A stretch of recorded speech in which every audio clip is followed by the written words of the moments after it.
I'm Bolo, and I am the flex and entry for TSM. You are watching R6 NAL.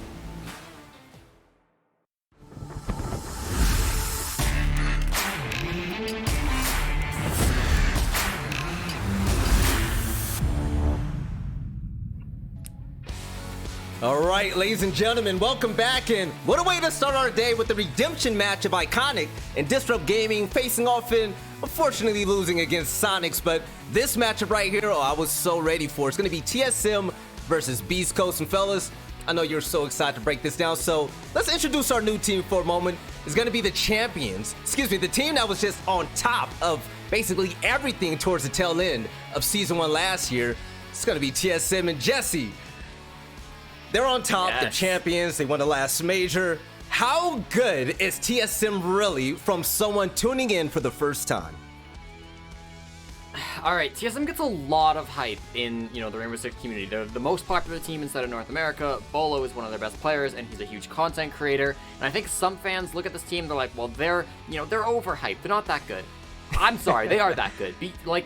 TSM really did impress. They dominated the major, they dominated the US finals. They lost maps here and there, but this is really a team that has found their stride over the last couple of months. And sure, they got last in the Pro-Am, but that really wasn't them at their peak performance. They were clearly just having fun with it.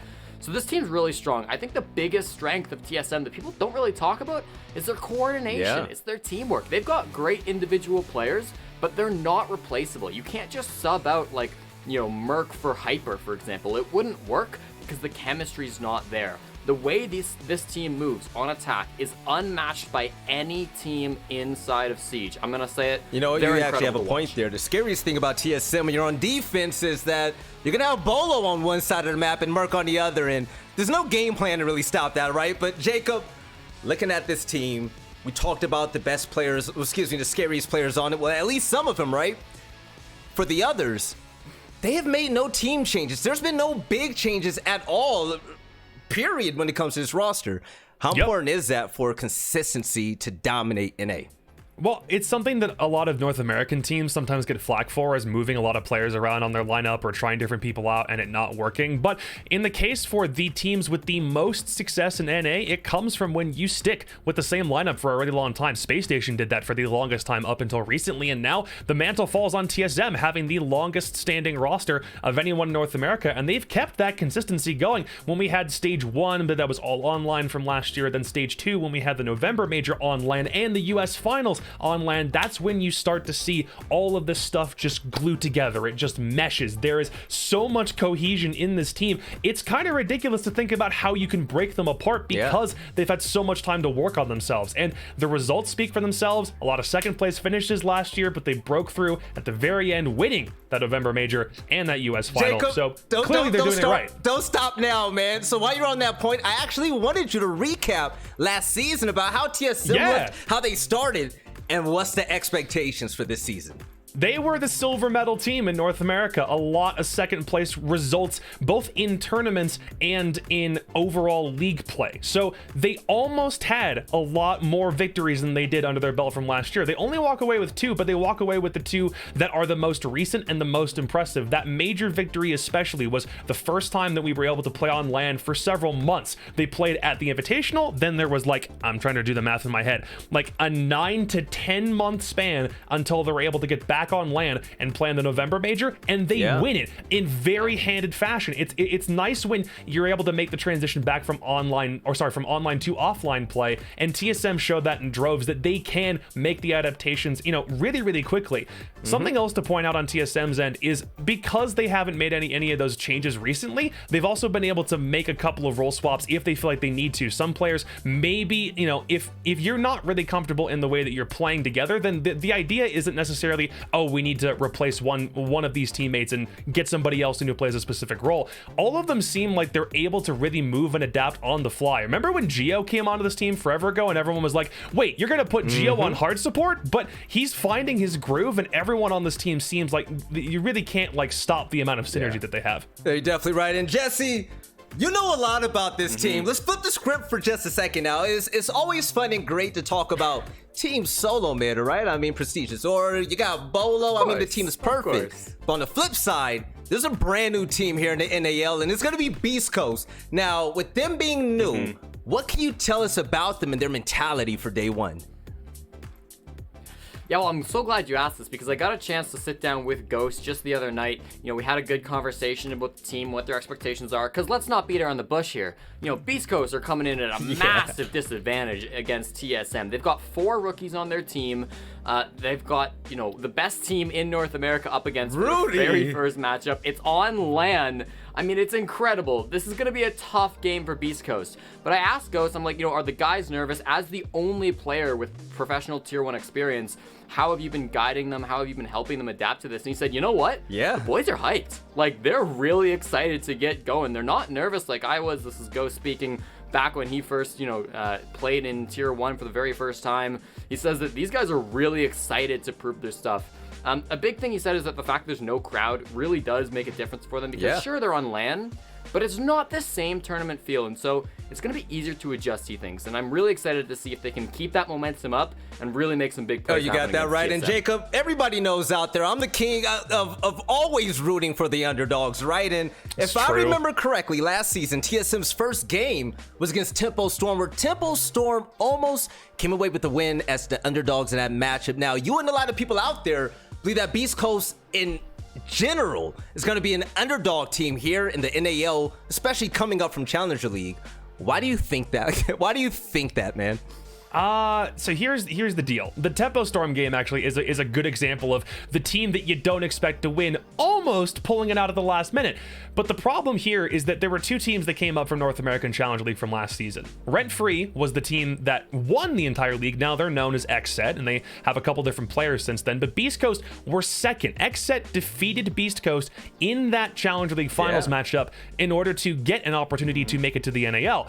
Then they got the call up. So it's the second place team, not the team that won CL, because the idea is you really only have one team make it into a promotional opportunity these days to get to the Tier 1 league. But Beast Coast is also here. The thing that's working for them is that they haven't made any roster moves since then, but it's also a case of like they fell short at the last hurdle in CL. So they are underdogs because the question is, can they perform when the lights are brightest when they weren't even expected to make it to the North American League in the first place because of that match result? Yeah. Yeah, and I mean, to build on that a little bit, I think that it's really a big deal that Beast Coast haven't made any roster moves coming into this season. There's 3 teams that didn't make roster moves coming into this season, okay? No, sorry, I guess Space Station, there were 2. Okay, there's 2 teams, and they're both playing. TSM and Beast Coast, the best team in the entire region, and Beast Coast. And it's a little bit, questionable. I think a lot of it does come from the fact that this team is led by none other than Fozo, who has had that experience of qualifying to Tier 1, making it to professional play, and being dropped before the first game. I think that probably contributes to the fact that they didn't want to go down that path. They wanted to stick with the guys they qualified with. So you've got to respect that from Beast Coast, and I hope it works out for them because it really is, honorable to see them sticking with the same 5 In order for it to work out for them, Jesse, the first part of the battle, especially in the best of 1, Gio said it on the NAL roundtable, they can get caught off guard if they go to the wrong map. The map selection is currently here, and as it comes up on your screen shortly, what map would you like to see Beast Coast take TSM, considering the fact that this is basically the same team that we saw last season? Are there any weaknesses there that Beast Coast should call out? Not really. TSM are good on most of the map pool. Oregon hasn't been seen in recent times, but back in Stage 1, it was the staple TSM map. Otherwise, there aren't really bad maps for TSM in this pool. And I know, we're hyping up TSM a lot, but I've got stressing this here. It's totally deserved. Perhaps Chalet. That's new. That's probably Beast Coast's best opportunity. Clubhouse could be the first one banned out. Decent map from Beast Coast, so I think that makes some sense. Coastline is not a map that Beast Coast play. They always ban this map. That makes a ton of sense that they ban it here. And Beast Coast love Chalet. So despite it being a good map for TSM, they aren't going to want to play it here. Come on, Cafe Chalet. taken off of the board. That's the other map that always gets banned out by Beast Coast. So very standard bans from Beast Coast. This is totally expected from their side. And yeah, come on, let's not get ourselves sad. Jacob. TSM, we're not letting Chalet through. I wanted to see it too, but the experienced team's always going to ban that out. Oregon going to be taken off of the board. Interesting, considering that that's the one that TSM haven't played in a long time. Villa going to be brought up here. This is a map that both teams really like. It's the map where TSM were crowned the official North American major champions of Stage 2. They cemented themselves as the best team in North America here. And for Beast Coast, they played it twice recently in SI qualifiers, a 7-4 win and a 7-4 loss. Okay. So decent for them. All right, thanks for the breakdown, Jesse. Very informative, by the way. But fellas, time for round 2. Jesse, you picked first last time, so Jacob, who do you think is going to run away with this match? And are you going to give me an easy answer? Yeah, it's an easy answer. It's TSM. I love the guys on Beast Coast. It was really cool to cast them in Challenger League, but ultimately, I don't have a lot of confidence that they can go up against the powerhouse, the best team in the North American League and come out with a dub. I think your example of Tempo Storm versus TSM, that's not bad. You know, maybe they can keep things close, but ultimately you can't, like, it's a David versus Goliath story and Goliath's just going to win this one. I'm sorry. I was going to use that analogy as a segue to ask Jesse, but you know what? We're going to see if gods bleed. Jesse, do you think Beast Coast has a shot at causing an upset on Villa against TSM? All right, listen, Veli, I mean, it's the NAL. Anything can happen. TSM are not perfect. They do make mistakes sometime. And Beast Coast, I think, have the mentality to be impressive this league, or this season. But man, It's TSM versus Beast Coast. Nobody's picking Beast Coast. TSM are going to win this one. If Beast Coast can get 4 rounds and show off some decent frags, all right, ladies and gentlemen, that is it. We know the map they're going to is going to be Villa. TSM versus Beast Coast. Casters, take it away. Actually, no, give us just one moment. So, fellas, now, as we get the match ready, the lobby ready right now, Jesse and Jacob, I want to hear from you. And, no filter, be honest. What is going to be an X factor now that both of you called out TSM to win this throughout your predictions? What does Beast Coast really have to do to get under their skin? Because, I mean, we can't say that it's impossible, but it's going to be damn hard. Yeah, I think that Ghost really has to show up. You know, he's the big fragger on Beast Coast. He's the guy who plays Ashe. He's their entry player. He's going to be the one that really leads the pack, and he's a bit different from most entry players in the league. You know, he's the old school guy on the squad. He's the experienced player. A lot of teams have young gunners as their front line and then have their experience in the back line. Beast Coast is not the case. So Ghost needs to show up and needs to have a big moment. He's had, blips inside of Tier 1 before. He's never really been, star of the league type material. But he certainly has been, a star player. So I want to see him do well this game. That's Ghost was actually a fun fact. My first event, USN 2018. Ghost was actually one of my favorite players there. He showed out. Great stat line, by the way. But ladies and gentlemen, the time is now. Beast Coast going against TSM. Stokes and Blue, take it away. All right, thank you very much, Veli, and welcome, ladies and gentlemen, to our second match of the day here for the inaugural match day of Season 2 of the North American League. I've got Stokes with me as usual. Good to have you back once again, Stokes, here on the broadcast. Excited for it, man. We got a fine match in front of us between Beast Coast and TSM. Extremely excited for it. Yeah, a little bit skewed, this match, I think is safe to say, looking at the reputations at least, but because specifically we're back to best of ones now, I think that brings the potential matchup a lot closer than some of the folks at home might be expecting, just because of the unpredictable nature of best of ones. I think it's going to make for a really cool series. We've also got our community poll question. We want to ask you guys, well, when does Bolo play? We know it's right now, but we also want to know if you think he can out-frag Ghost as well. Feel free to go head over to our social media channels, specifically our Twitter at R6esportsNA. Be sure to let us know your thoughts on the poll. We'll have the results during the analysis desk segment a little bit later on.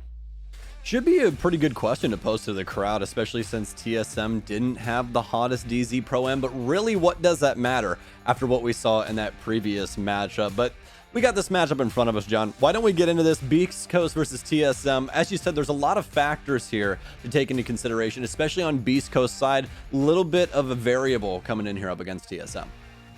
So talking about more specifically Beast Coast 2, I think the analysis has made a really good point in that this roster has remained incredibly static for where they're coming from and how long they've been together, specifically going back to June of last year for 4 of 5 of them and a 5th joining up around August. I think that's going to make the team really strong.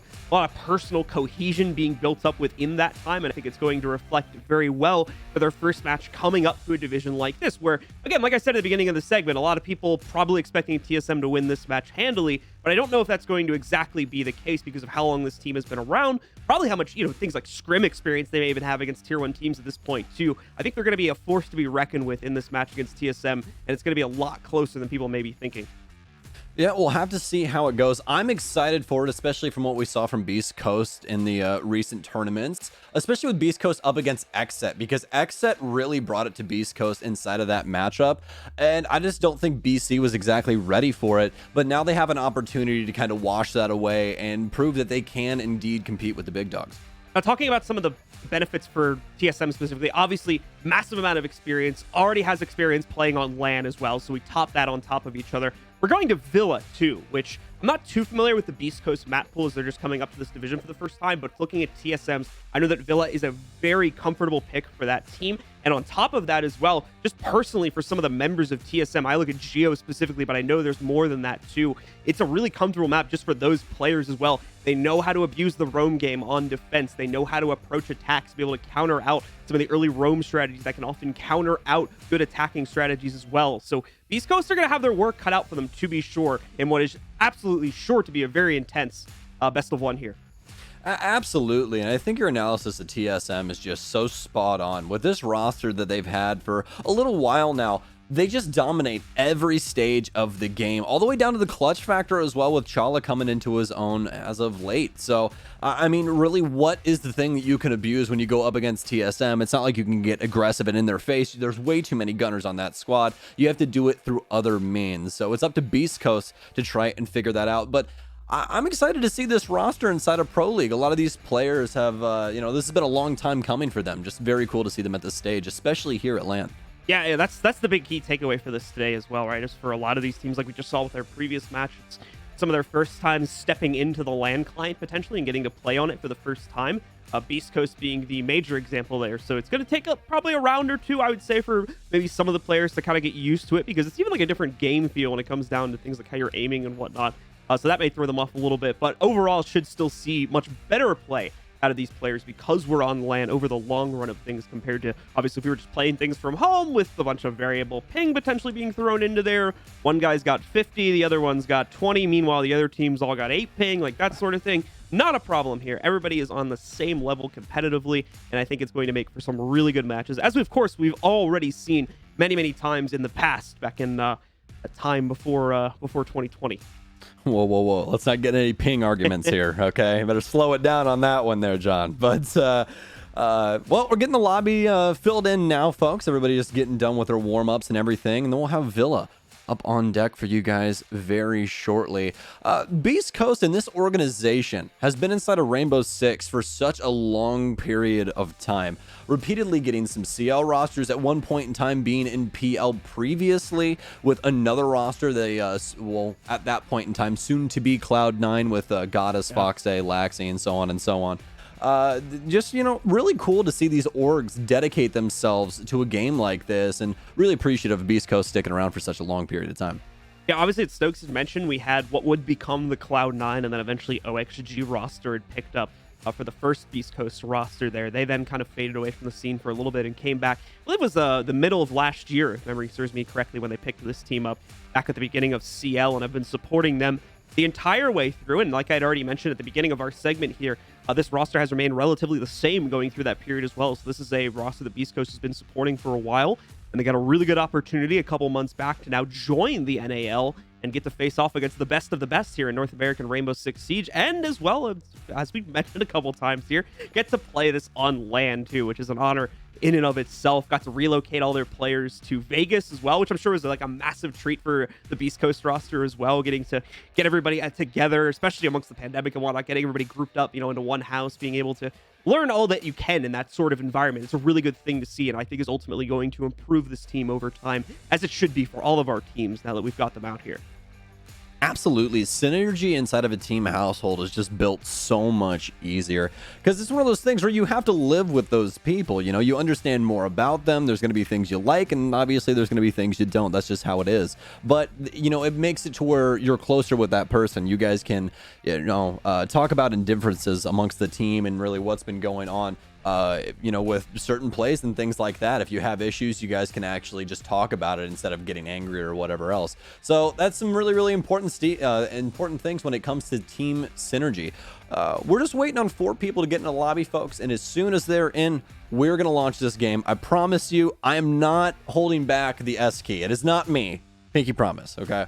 Yeah, It might be John. You could talk to him about it. I don't. Just to remind everybody about why some of our downtime is going to be a little bit longer compared to what you may have been used to last year in between the matches. There's a bit of a process in between these games. Obviously, COVID is still a very real thing, so we do have to be safe with regards to how we're handling this LAN. That means all of these stations, things like the monitors and whatnot, all have to get cleaned in between these play stages right here, in between these matches here. So that's going to take a little bit of time to do that. And then on top of that, we still have to make sure we're giving the players an adequate amount of time to not only get themselves set up, make sure they've got the gaming position ready to go and everything like that, right chair height and all that sort of stuff, but also give them a few minutes to warm up and all of that too. So apologies for the little bit of downtime in between the matches here, folks. We do have to make sure that not only are we being fair to the players, but we're also being safe to the players as well, as that's the most important thing right now in this very unprecedented time. We're getting close, of course, to the match, though. We've got, I believe, 7 or 8 players in the lobby, so just waiting for the other 2 to 3 to join up, and there shouldn't be too much holding us back at that point from getting things started with our second match of the day. Quick reminder, of course, this is only our second match of the day. We've got 3 more coming up after this one, as XSET's going to take, 2 more, coming up after this one, as XSET is going to take on OXG, and then we will also be seeing Mirage go up against Dark Zero to close out our first Playday here. Dark Zero versus Dark Zero Jr. I'm so very excited for that game. They're not going to like that name. I mean, hey, honestly, you can't even slide him in that either. That they performed so well inside of that last tournament. I think that Hot and Cold especially took a lot of people by surprise with the amount of fragging power he has. What an insane, series from him overall, or an insane tournament from him overall. But I think the next game is the one that I'm going to be the most excited for, to be honest with you. For some reason, in Siege's history, I have always loved watching Drip's games. Drip's games are just crazy, man. They're just insane. But it's not just Drip that has the potential to play like that, too. I mean, we've got Thomas on that squad as well. There's a lot of... don't take this the wrong way. There's a lot of chaotic forces, I think, on that team that could make it for a very, very fun matchup after this one. So I'm very excited to see how that one plays out as well. If it were a cocktail, it would be Molotov. There you go. Yeah, no, that's what I'm so excited about with the XSET roster, is that it's literally like a team full of loose cannons, and you just don't know what's going to happen, Yeah, just, I think just throw them inside a ring and go. It's going to be fun. You're definitely going to want to watch that one if you can't stick around for all 4 of our matches today. You really shouldn't miss any of this, because everyone's talking mess, and I guarantee you after every single game, someone is going to say something. This is North America. This is how we handle esports. We just talk crap on stage. And we're finally back, so... This one's probably going to be the most tame, if I had to guess, to be honest with you. This matchup right here. You're just going to have Gio just like, good game, guys. Good game. Just like golf claps at the end. That's the level of excitement. Yeah, COVID protocol. Do not shake hands. Tap elbows. By the way, make sure you tap elbows. I don't really know about Beast Coast. Maybe Beast Coast will do some crazy stuff for us here, but I feel like TSM is going to be pretty chill here. Either way, though, we've got 10 players in the server, folks. So just sorting out the teams and all that now, and should be good to start. You guys saw the huddle up, I think, a second ago there over on, I think that was TSM's side on the left. So they're getting themselves all prepped, and now that we've got them sat down, should only be a couple more seconds away from starting out the matchup here. TSM is ready to rock. Beast Coast should be good to go in a second as well. Villa sits before us, and we are just about ready to roll here, folks. And here you can see TSM's metaphorical 6th man. That's all you viewers at home, everyone chanting TSM in the chat right now. If you're not inside the chair, and you're not helping TSM with this victory over Beast Coast. So all of you are really sitting in that chair emotionally. Yeah, there you go. That's Twitch chat. Normally that would be for the coach. TSM doesn't need a coach. Poach is probably in the bathroom right now. He's like, they got it. Don't worry about it. Don't have to worry about it too much. But hey, guys, we're here. Beast Coast, TSM. We're here on Villa. Play day 1 of the North American NAL. Extremely exciting stuff, folks. Let's get into this ban phase, why don't we? Let's get right down to it here. Villa, of course, one where we usually stick to trends here when it comes to the bans, but already seen some interesting ones. It's important to note that this is a new season, which means that we have a new operator unlocked for play as well. That is going to potentially change the meta. We already saw her, Aruni, that is, get used a little bit in the previous matchup, specifically by Super, so I'm sure we'll potentially see her pop up again before the day is done. First ban, though, is going to be Thatcher following usual trends. Yeah, not a big shocker on that one, but we're going to have an unusual one come into play here. Beast Coast going to ban away Buck. Actually, kind of a big shocker. We haven't seen Buck get banned out in quite some time. We used to see him kind of get spot banned on Clubhouse, but it's mostly for that vertical play, just trying to prevent anyone from removing those floorboards, more than likely in like the AVG area. Mira gonna follow that up for Beast Coast though. And that'll take us to our final ban, the last one from TSM as well. Here, they are going to go for a ban towards Wamai. Even after the changes to Jaeger, have still seen him, along with Wamai, be a bit of a dynamic duo for defensive setups, and oftentimes it's a little bit too annoying to deal with. So very commonly, we'll see Wamai banned out as a priority there over Jaeger, just because his utility can be limited based on time if you have enough kind of shock value to add to your execute there, and you don't have to worry as much about the ADSs if you're handling them properly. That'll take us into our first round. It's going to be an AVG defense for stuff here from TSM.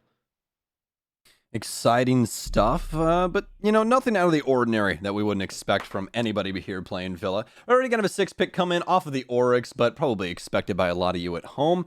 Kaid going to come into play here for TSM. Really like this adjustment. Recently been trying to get more into like YouTube content and that kind of stuff, and watching a lot of what people have been producing. And I watched one of Pengu's videos about the tiers in which he put operators at, and he had a really good point about Kaid that I just thought was really good overall. And it's the fact of how far Bandit has fallen down the line of preventable operators, and how Kaid has really just taken it by storm. You either play Kaid or mute. Bandit, you really never see him nowadays, just because Bandit tricking is so unbelievably risky, and a lot of the times it never pays off. Yeah, I mean, we've, in the past couple of months, I can only think of 1 to 2 times where a Bandit trick has actually been successful, compared to if we go back like a year and a half, 2 years ago, and you're seeing them literally almost every single round where it can viably be used, you know? So pretty massive shift there, just because of the way that things have changed up a little bit. It's become a lot harder to do Bandit tricking. And on top of that, Kaid can kind of be a little bit more of a convenient sort of use for that piece of utility, just because obviously he can chuck his, so he doesn't have to be next to the physical wall in order to throw them. So it's a little bit less risk than some Bandit tricking would be. Yeah, as well as he gets multiple walls all at once, so why wouldn't you want to bring him in the first place, right? Like, especially with how prominent Ace is nowadays. If you're able to get rid of multiple Selmas all at once, why wouldn't you want to do that? Well, now we're about 30 seconds into the action phase here. We already got our first kill. Ghost getting very aggressive downstairs. Takes down Achieved inside a red hall. Anthony with the drone to cover as well. Good first pick from Beast Coast, so far untraded by TSM, and looks like it's going to remain that way for the foreseeable future. No one else on TSM close by to try and assist their now fallen teammate in the form of Achieve. They do have a player at mid red stairs right now in the general area of operation, but like I said, not really able to translate that position into anything at this point in time, so it will become a waiting game for Bolo and the rest of TSM to try to equalize things. The rest of the pressure for the time being is coming in from Beast Coast towards the main stairs. You can see some frag work being done just over on the mid-level of the stairs. Sussing out Merc just slightly, but definitely not enough pressure to force him out of position as of yet. He'll still maintain, waiting, probably for either drone intel or a player push to force him back. Normally, it's okay for the player on this staircase to take a 1-for-1, but it seems TSM are going to go for the safe option, instead choosing to fall back after chucking down a gas grenade too. 2 and 3 are found, however, by Beast Coast just as they get themselves to the top of that staircase, as Chala and one more member of TSM get dropped. Things not looking good here for the defenders in the first round. 2v5 now for TSM, but Merc starts things off well from 90. Takes contact onto Sippin. Ends up getting that frag. Geo to hold things down inside of side as Merc will adjust his way over to the top of red. But rest of Beast Coast actually being held back right now. Haven't advanced in towards site, and they have plenty of time to try and figure out this situation anyways. But Merc might have an opportunity here for another frag. Doesn't come through though. Beast Coast playing this one close to the chest. Don't want to try and give this up from study, but getting very risky with these peaks now. Merc with the prone, not able to work it out. Fozo with the initial frag, but Ghost swings through for the triple kill on the round for him. Round 1 goes to Beast Coast. Merc trying to get a little sneaky towards the end there with an early re-entry to try to catch the members of Beast Coast off guard. Sadly, does not work. And coming off of the great entry work, so far unchallenged really by the members of TSM on the defense, Beast Coast easily work their way through round number 1 here and put themselves up on the board at 1-0 with only really 1 to 2 trades going against them. Great solid work on taking control of AVG, and the best part is they're going to get a second run at it here as TSM's going right back towards it. Yeah, some really solid stuff from Beast Coast early on. They immediately injected into the building, got that frag super early onto Achieved, and I think it was simply because TSM were not prepared for Beast Coast to already be working the basement there. It's just element of surprise and worked out in Beast Coast's favor. They're able to transition that into a beautiful main stairs take. I wish we would have seen where that second kill came from, but that frag from Ghost on Achala, textbook when it comes to things. So Beast Coast already up one round, and they're looking to take down Aviator Games again. Not too many change-ups here. We are going to have Achieved. Actually, no, cancel that. Just changed, actually, 0 in the lineup, all except for the Kaid. We're going to have switched out. Geometrics doesn't want to protect the walls anymore. Instead, wants to bring those Evil Eyes with Maestro. Came down to a lot more of the early round deciding that anyway, so it's overall a pretty good change in my opinion, seeing as we didn't see so much hard breach get used. Doesn't mean it won't have been useful potentially in this round though if things get slowed down a little bit, but generally speaking, looking at the attacker lineup, there's a pretty small amount of hard breach anyway, so it might have been a bit excessive to try and bring that in for the second round. Either way, we've got Beast Coast working their way out onto the board yet again. Let's see if they take a similar flair to their opening attack strategy, or if they'll try to take a different path this time around. Well, no downstairs roam for TSM this time. Instead, going to be centralizing around the main staircases like we'd assume, and have Bolo on an extended hold over towards Master. But as we saw from Beast Coast prior, wasn't exactly their game plan to try and hit the site from that area in the first place. Instead, they're going to break up Library, as well as just the downstairs area in general around Piano and below AVG. So now Beast Coast with some pretty good map control down low. This is going to make it difficult for TSM to have a late rotation come through. This is more than likely just going to be utility exchange, and Beast Coast just trying to force this staircase. Potential ace frag attempt here from Anthony, trying to throw that out. Not going to sink where they needed to, unfortunately. Just will give them a nice pull through the ceiling to see to the inside of gun vaults. Possibly some delayed info coming out there in order to assist with them. Good find from Sippin right here. Snipes out one of the Evil Eyes from down below via a breaching charge. So good piece of utility being taken care of. Merc, actually great job dodging the majority of that frag grenade damage by getting behind the deployable shield. Unfortunately, unable to escape just in time to avoid Ghost. So he will pick up the trade there, bringing us down to a 4v3 advantage to TSM. Oh, solid stuff from TSM. The jig is up. We've now figured out why the exchange came through for the operator. Impacts from Geo to keep the wall shut inside a study. This makes it even more difficult for Beast Coast now. Yes, they might have some singular breaches into the actual site, but what's it worth if you're not able to actually contest them? Bozo, I'm going to attempt to grab an angle here. This ARX absolutely rips as well. Might have a freebie, and he does. Chala, overstaying his welcome inside a bar, gets taken down. All of a sudden equalizes for Beast Coast with a minute remaining. TSM still with very strong positioning as well as good utility on the back end to secure this round. It's really up to Beast Coast to try and force their will onto this site now. Still have some drones available to try and find some extra intel, but it's Achieved to strike first as he takes down Rudy. Great adjustments within this round from TSM here. Realized that Beast Coast was going to try to play an aggressive game and try to look for the members of TSM making mistakes, over peaking, potentially being slightly exposed to an angle they weren't expecting to be. And so far, they've excelled in trying to stop that. But here's the problem. The frags are still rolling through, and Fozo is going to be able to get a 1v2 clutch seemingly out of nowhere there as Beast Coast steal the second round out of the hands of TSM. Beast Coast looking so strong right now on this offense. Playing it so extremely well, especially with their control downstairs. Not necessarily a round we thought they would have won with how TSM led that off. Really nice double kill there by Merc, but wasn't suspecting Ghost lying in wait to capitalize on that situation. Now, Beast Coast, granted an opportunity to try and clutch in that 3 versus 4, play it really, really slow. They work their way around the study area after Achieved gets that nice frag, and eventually able to take things through onto the actual bar area after they frag out Chala. That was the big piece for Beast Coast to have an opportunity to get into sight. The Malusi Banshees weren't too big of a deal for them at that point. Able to get rid of that smoke that not only would have brought that shotgun, but those toxic babes would have been super annoying to try and push through. Well, it's a bit of a top-heavy game right now on Beast Coast side if you look at the frags right now, with Fozo having 6 kills and no deaths.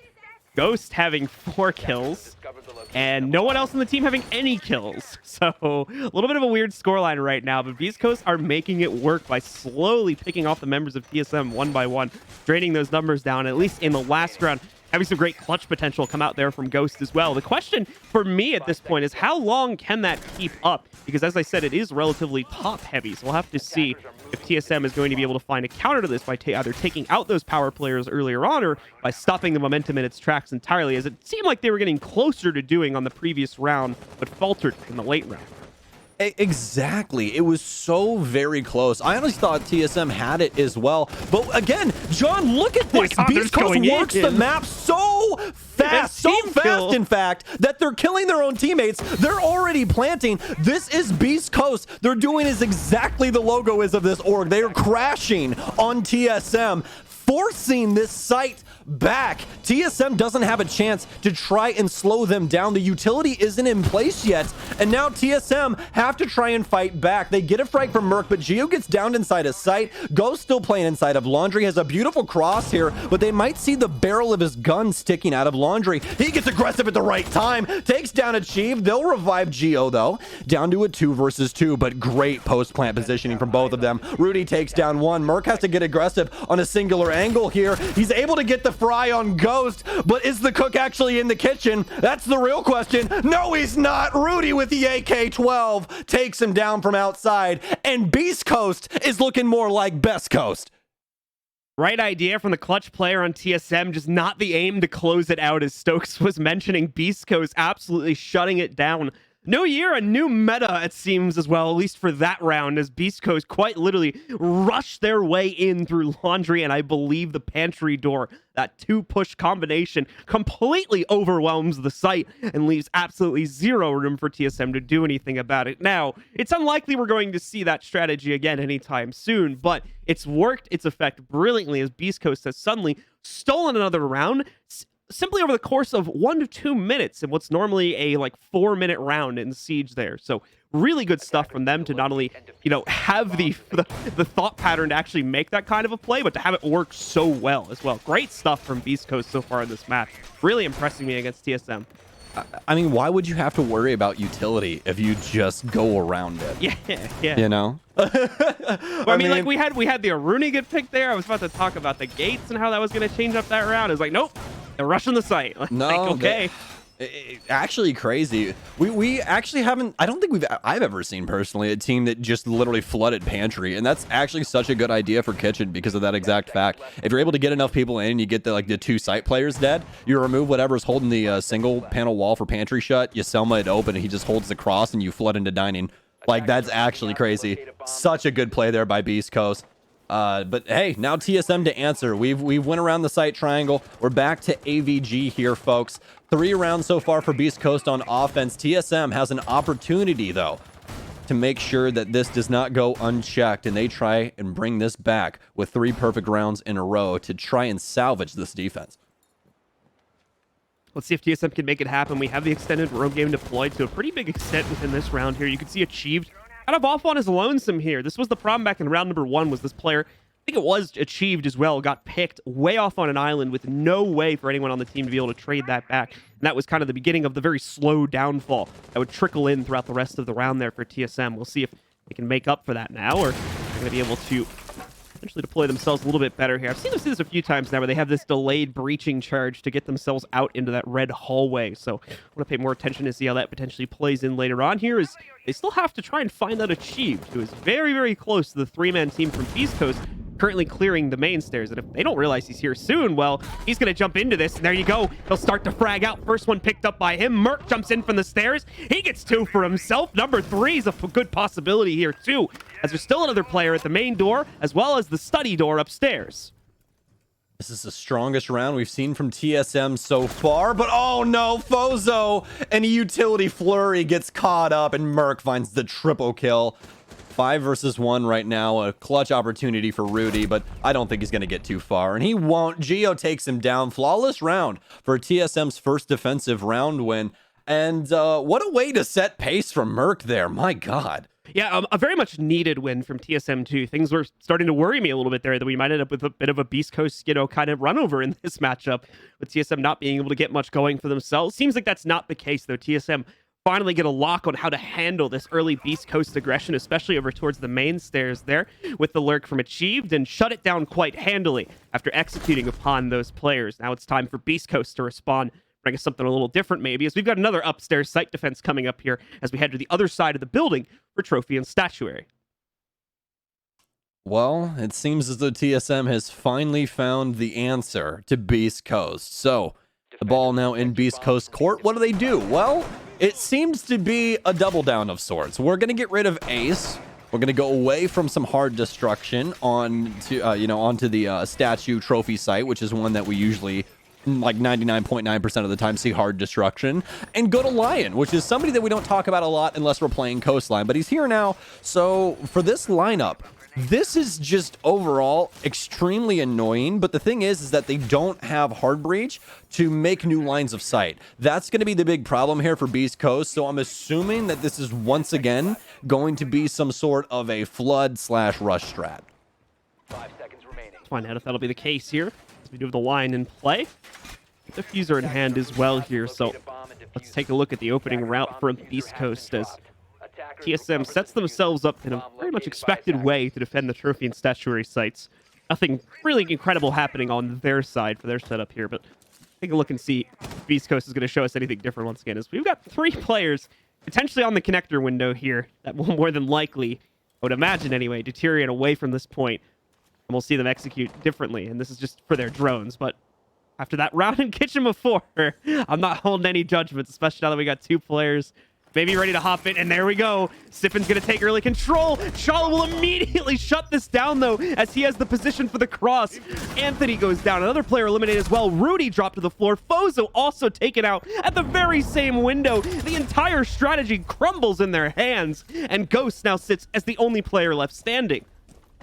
Well, I think the jig is up. I think TSM knows what Beast Coast's entire plan is now, at least for these last 2 rounds. So I don't think that Ghost is going to be going for anything too crazy here. Just might look for some exit frags, but more than likely a discussion time to figure out what they're going to try and do for this last round and make sure that TSM cannot equalize before they get to offense. But Beast Coast attempting these rush strats that just aren't working out anymore. TSM not making too big of an adjustment, honestly, just punishing them off of their angles. That's the beauty of LAN, is that Peeker's advantage doesn't work out as well for the aggressor. Just like we saw right there, Chala able to hold the angle right off of the B bomb chassis. Excuse me. It takes down 2 right off rip, and they're going to continue to have those problems if they don't have the intel to capitalize off of first and they're going in blind. So a relatively easy round from TSM's perspective here as they catch the strategy early and shut it down before it turns into much. TSM now just kind of biding their time, as Beast Coast is more than likely doing the same here. This is a strategy that I've seen used in multiple games where you essentially run out of time, and instead of just throwing the last player at the remaining 4 for TSM and throwing away the 2 to 3 minutes that was still left on the clock at that point, let's actually use at least a minute or 2 of this. Let's talk about some stuff. Let's figure out what exactly went wrong there and break it down while Ghost is not under any immediate threat. Then he can throw himself at the enemy, try his best with this remaining 45 seconds. He'll more than likely lose. If he doesn't, hey, great. But ultimately, it's much better served to get that conversation done now than trying to squeeze it in the 30 to 40 seconds in between the rounds.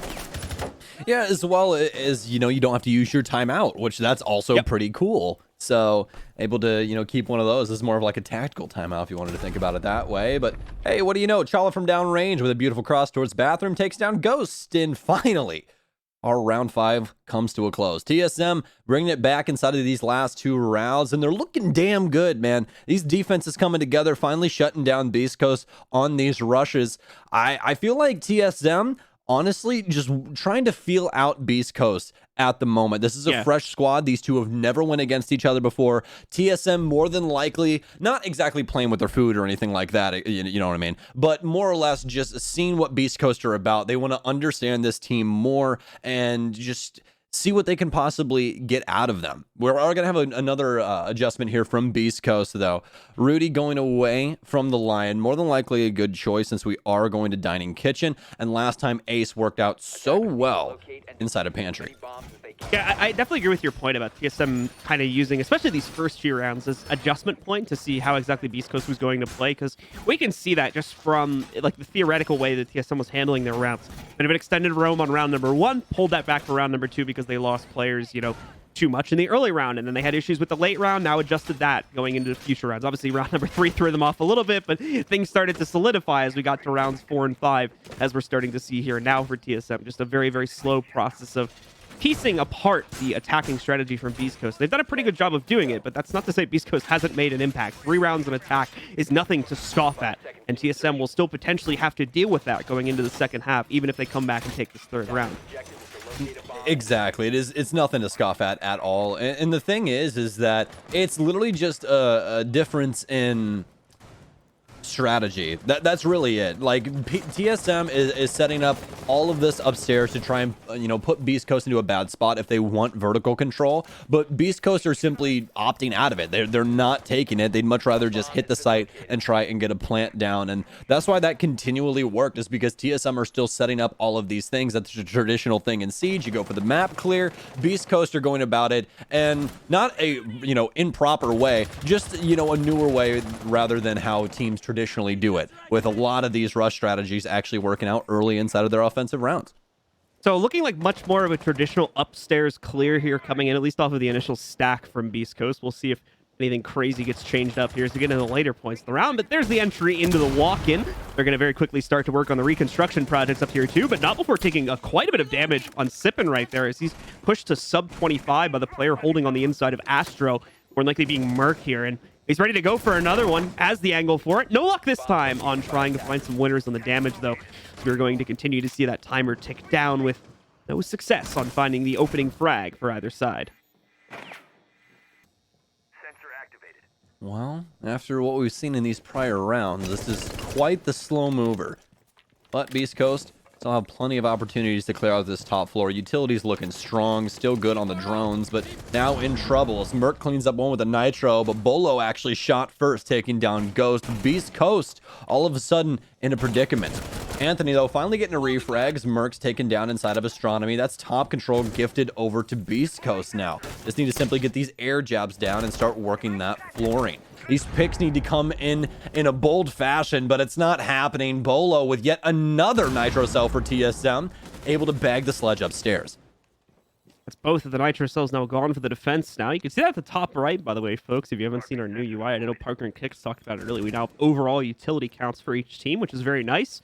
So we can see that while there was 2 Nitro cells originally, they've all been used now. Good find here from Fozo, if he can finalize it. There we go. Had to use the sidearm for it, but that's all good, as finally another kill's picked up for this roster here. Now, don't count Beast Coast out in this situation just yet either, because Beast Coast actually have had quite a bit of success, specifically from Fozo's POV, of just going for these really slow lurks into the site and trying to basically posture for 1v1 aim duels as they work their way in. Look, they've got a plan angle. Fozo's in position, a good one too, and shut down Chala. This round is still very, very winnable for Beast Coast here. Not Fozo in the laundry spot, the washing machine. Can he possibly put him through the spin cycle? That's the real question. No, he actually gets sunk himself. Rudy gets one, though.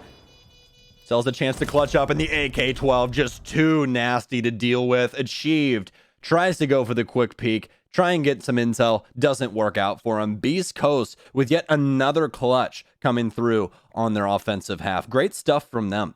And with very little map control, in my opinion, as well, going up to that point, had definitely some room to work with upstairs, and that was probably what restricted the TSM members the most going into that late round position where they would have had to try to stop the plant, but seemed like they still had great control up until those last few moments where we saw Fozo and Rudy sneak in through laundry, and eventually, after picking up a kill, be able to find the room they needed to sneak the diffuser plant in as well there. Just barely giving them what they needed to set up for a post plant, and then win it out confidently in the 2v2 there at the end. So great stuff. I think it was 2v3 actually, 2v3 at the end. So great stuff from them. Once again, really, really impressive play from Beast Coast for that first time of me seeing them at least play the attacking side on Villa.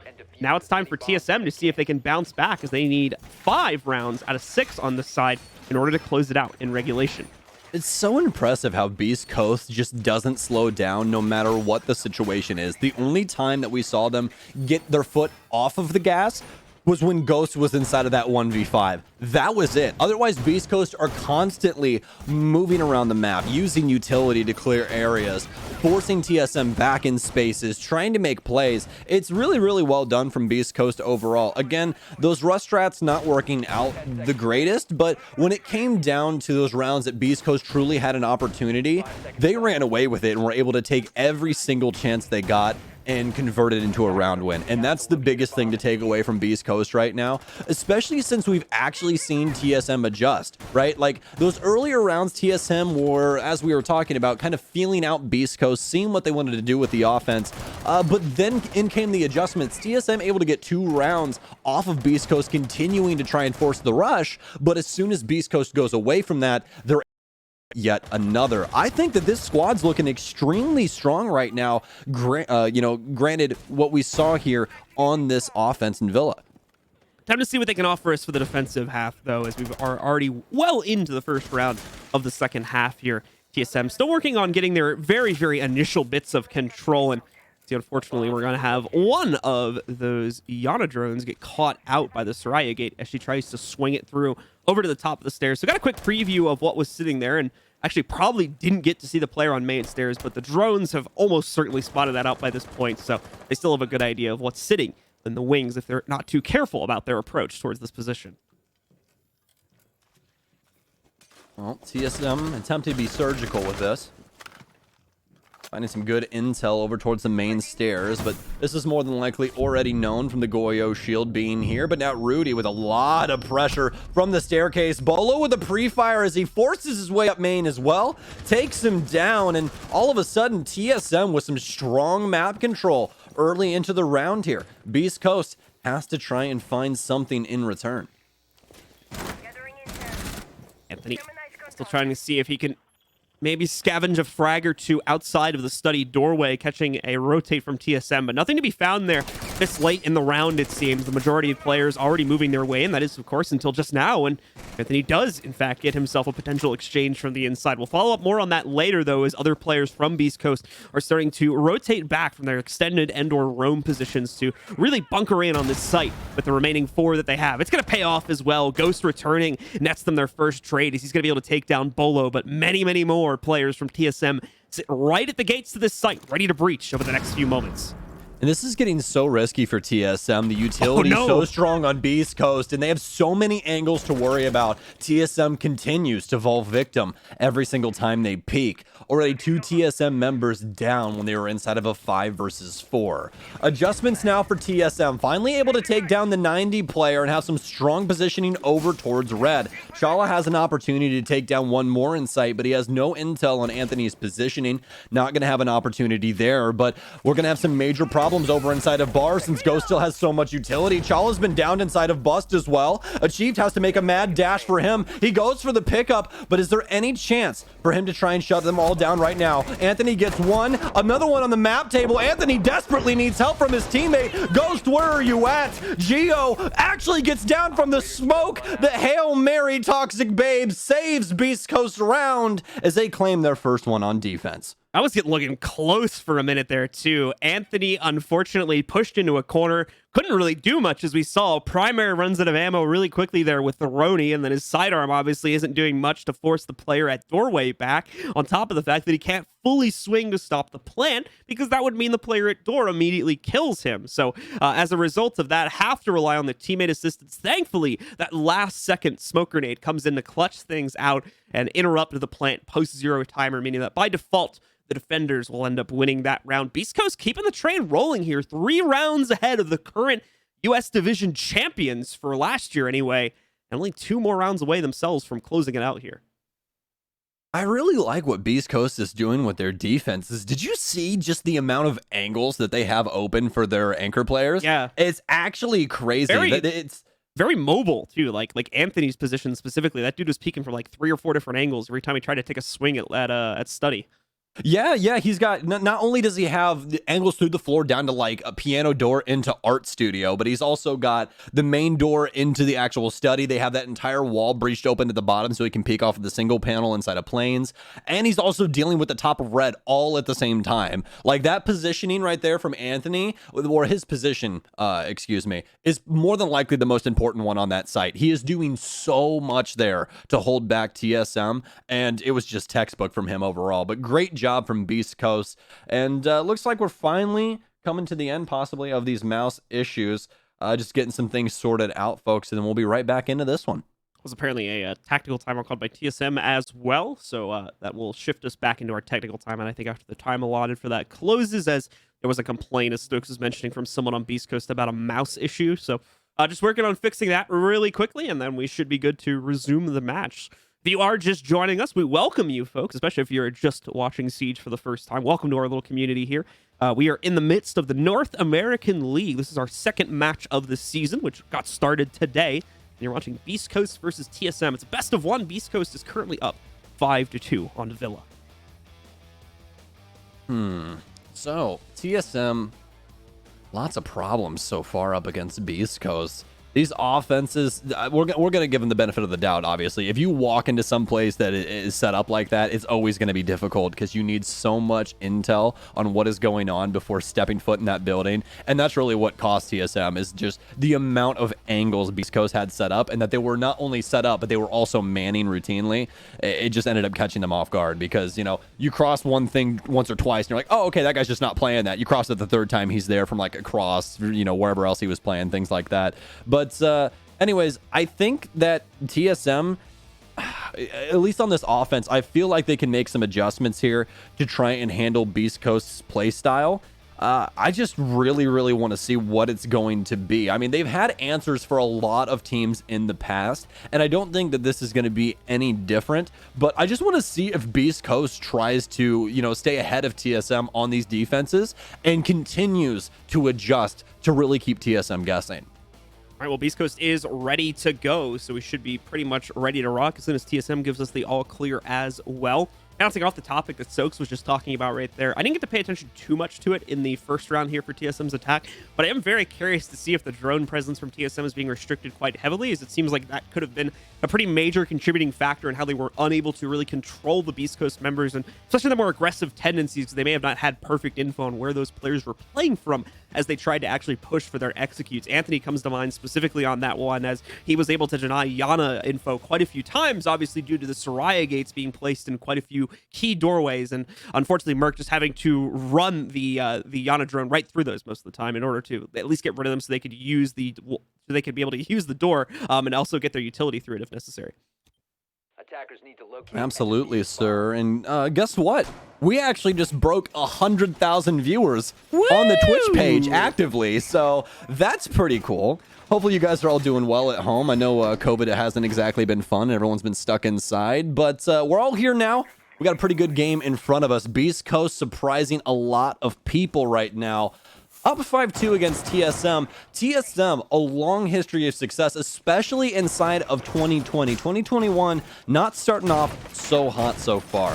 Beast Coast now adjusting across over to Statue, and they're going to actually set things up downstairs to try and prevent any sort of clear from TSM early on. All right, guys, the upstairs hold, as you were seeing a couple seconds ago, we still have a little bit of setup going downstairs, and that is just because of the fact that there is more than likely going to be a clear attempt from TSM downstairs in that part of the map over towards kitchen, and it helps to have a few of those angles set up in the event that Beast Coast does want to play into the roam game. And with the lead they have, I would be surprised if they didn't, especially considering their more aggressive tendencies that we tended to see back in the first half. They're going to try to play anything like that here in defense.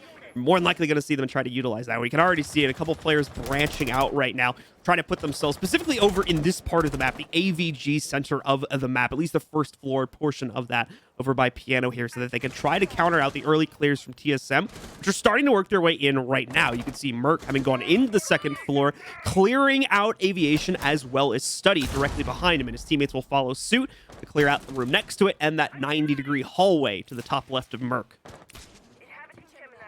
Well, Merc not all alone here, as you can see. Bolo currently inside of 90, backed up by Chala.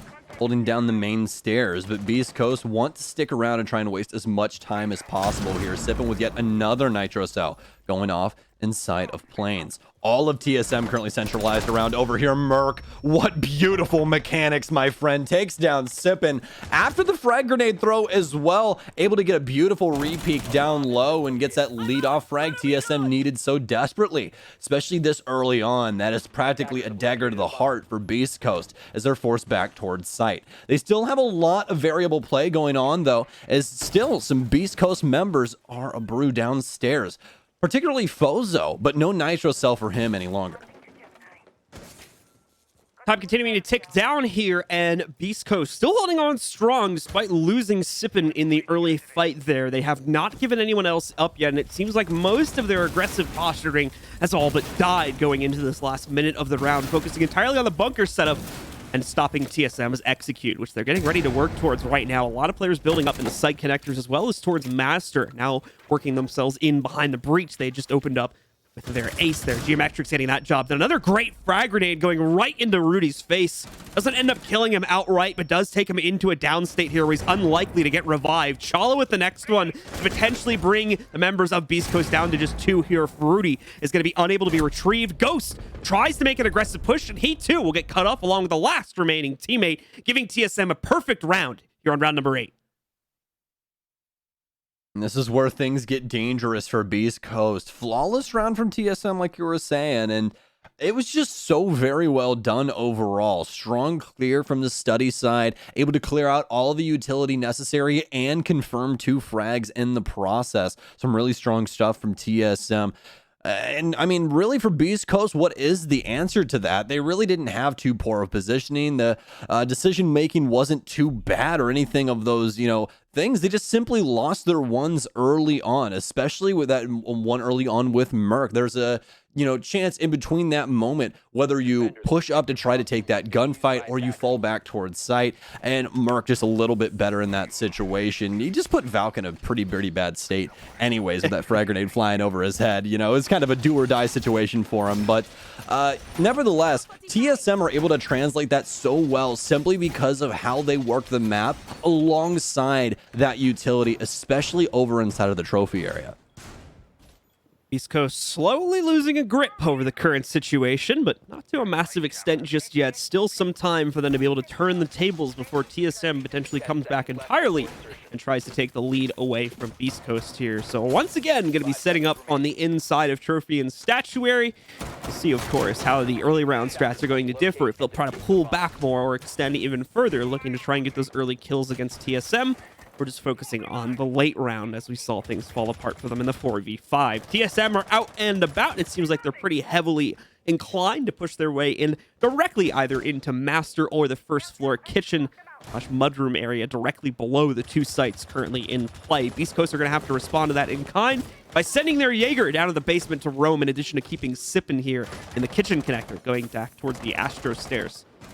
Well, you can see how this earlier ban that we were talking about with the Buck ban coming in from Beast Coast is paying off for them now. TSM really enjoyed getting map control downstairs here, and with that Buck in play, they'd be able to get rid of so much utility down low, especially with Achieved being in the lineup as well for TSM. I mean, you just don't want that guy to have his favorite operator in his hands if they do choose to use that for that vertical play. So it's just paying off for them right now. But now for TSM, what's paying off is these early frags, because once again, they're just falling into TSM's lap. Rudy dead inside of Master Bathroom, and TSM with the leadoff pick once again. Possibly a second one here for Achieved if he's able to get it, but Bozo walks back into the angle and rips Achieved to shreds. Great find from Fozo there. Evens us back out, keeps the members of Beast Coast in this round where they have traditionally over the last couple here struggled with those early picks and going down to a deficit against the members of TSM. Merc specifically trying to move out very slowly into the kitchen area, but you've got not only a 1 player sitting here, that's Fozo hiding out in tarps, but Ghost is nearby, has the capability to trade it, but instead is focused on a different player entirely, apparently. Bolo also tried to push his way into kitchen, I believe from the Astro Stairs side, and got cut off by Ghost. Anthony finding one here almost out of nowhere too from the inside of Trophy, shoots all the way across into the breach where we're just now seeing Chala pick up the diffuser again, pops the head off of another member of TSM. and puts the advantage back in Beast Coast's court. This is so scary for TSM right now. They really want to get some more rounds on the board before Beast Coast gets up onto match point. Chala gonna burn the laser gate here for bathroom. It's him and Merc stuck inside of this 2v4. Merc sells a frag grenade as well. It could come into play later on here. ADS burned now. That's gonna be Merc's frag coming through. Chala having to worry about multiple angles if he does go through astronomy. This is just not looking too solid for TSM just yet here. Beast Coast with some really strong crosses, and since those frag grenades were utilized earlier on, they're not going to be able to push through concrete. Instead, Chala pushes up into oh no, Nitro Cell out from Sippin, takes down Chala instead inside of Statuary. Merc still with one, tries to get the flick back, but Ghost with the advanced move moves up inside a bathroom, able to frag out the last remaining TSM member, and Beast Coast onto map point. That's a last-second decision to crouch the shot, too. I think that actually saved his life right there in the 1v1 and made sure he got the final translation. Obviously, we can argue all day about the semantics on that one, but I thought it was pretty nice, and Beast Coast probably did as well, as it set them up at 6-3 against the current champions of the US division, potentially upsetting in their very, very first match here if they can pick up one more round. And we're going to go back to AVG, where they've already had success in winning this out. Okay, well, Beast Coast, opportunity to take down the Goliath. As we heard about on the analyst desk, the David and Goliath story, well, it seems that David kind of spawned with like the Master Sword or something like that, because they're just slaying Goliath today. It's not, and they're making it look easy. That's the craziest thing about it. Like, there's some clutch opportunities that are coming through, but even in those moments, Beast Coast looks so very strong. The decision making's there. They're playing as a team. Like, there's nothing that you can really slight them about. You know, as for TSM right now, though, these offenses, they were able to find the initial one, but it seems as though Beast Coast is just able to keep up with them inside of the frag department right now here on Villa. And as long as they're able to stay equal, whether it be, you know, those 3v3 situations or anything like that, it really is on a knife's edge as to where this is going to fall, right? Who's going to get that first pick that's going to give someone a very, very poor circumstance? And for some reason, for some uncanny reason, it continues to be Beast Coast inside of these chances. Yeah, Beast Coast definitely dressed to impress at a minimum here today with regards to their overall fragging potential as the individual 5 players on this team. But I think their overall strategy, too, really shines through. Obviously, like, some weird stuff here and there. And again, to be fair to them, some of it's working. But while some of those still need to be ironed out, overall, this is a really solid base for Beast Coast, regardless of the outcome of this match from this point forward. Definitely making their own mark here in the NAL. And I'm very excited to see more play from them in the weeks to come. I mean, we even got some more weird stuff here, if you guys really want to get into it. I mean, we got both of the double walls busted inside of the bar area towards Plains, and they put that deployable shield there with the soft breach next to Anthony so that you can actually see people's feet inside of Study. If anyone crosses in there, you stand up from behind the shield and you shoot them through the soft wall. They just have so many angles set up around Study. This is practically a kill box right now, and that's why you can see TSM ignoring it earlier on until they get the full scope of what's going on. There's just too many angles that aren't regularly utilized that Beast Coast are now using that TSM have to worry about.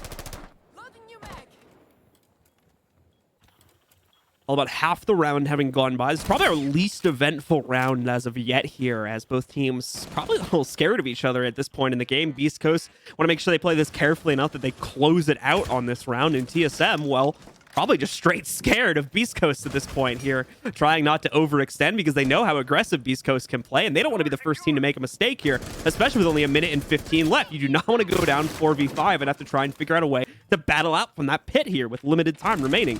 Bozo continues to look for players at the bottom of main stairs, not going to find any, and he will need to shift his focus, possibly his position at a moment here too, but never mind. Teammates will deal with that hard breach attempt very quickly, heading it out, and Ghost now, I think right on the other side of the wall, is going to be ready to continue to deny that if they attempt to breach through, which TSM quickly running out of time to be able to do that here. Only one Selma left as well. They're running out of options here. Oh, man, and that's just the issue for TSM is options dwindling, health down, Bolo almost dead, and there's not a single chance for them to try and get a refrag just yet. Achieve still trying to work the 90 window, but for what? Beast Coast simply wait inside of sight for anyone. attempting to make a push. This is looking like Beast Coast are taking Villa up against TSM with only 20 seconds remaining. There has to be a chance here for them. Someone has to make an opportunity here. Geo, the first one to try and push through. Toxic Babe is what he's met with, but multiple kills come through for Beast Coast. Finally, a frag comes through, but it's for Chala. Plant going down. That's not going to matter either. Rudy to seal the deal after Ghost takes down Geo Planting, and Beast Coast shine through here on LAN. Beast Coast with an amazingly impressive first showing here to start their season 2 off inside of the NAL. 7-3 against the current champions of the league. What an amazing start. What amazing play, especially on that attacking half and even the defender half as well. Lots of great innovation in so many different categories. Brilliant, brilliant stuff, truly, for Beast Coast. Can't talk about it enough here. What a way to start off the season for them at 7-3. And you got to feel terrible for everybody at home that put all of those channel points down on TSM and just lost everything. I feel for you guys, but what an amazing game in between these two. I mean, TSM only able to muster 3 rounds, only 1 on offense, only 2 defensive wins coming from those rushes that we saw from Beast Coast that they later adjusted away from. I mean, this is looking like a really, really strong Beast Coast, and this is making me excited for the rest of the season, to be 100% honest with you. Beast Coast definitely subverting expectations. That leaves us with a really interesting question of what's going to be happening with TSM now. Is this just a momentary fluke or potentially the start of a bad downtrend? We'll obviously have to see. Best of 1, of course, so a little bit of an asterisk on that considering things, but we'll have to see. I mean, TSM, I remember seeing sentiment a couple of days ago. If I remember correctly, it was from the round table video that Veli did with a couple of the players. I remember seeing sentiment possibly from one of TSM's own players, not 100% on that one, saying that like they weren't 100% confident in some of their stuff going into this season. So that could be that shining through into this matchup, if I'm remembering the details correctly on that. Veli can probably elaborate a little bit more when we get back to him and the crew, but definitely not the strongest start for TSM, and needless to say, they've got a little bit of work to do. But that's going to do it for Stokes and I for this game. We're going to have Intero and Kicks for game number 3. We'll be back for the 4th one. Stick with it, folks. Be right back after this break at the analysis desk. We'll be breaking down the second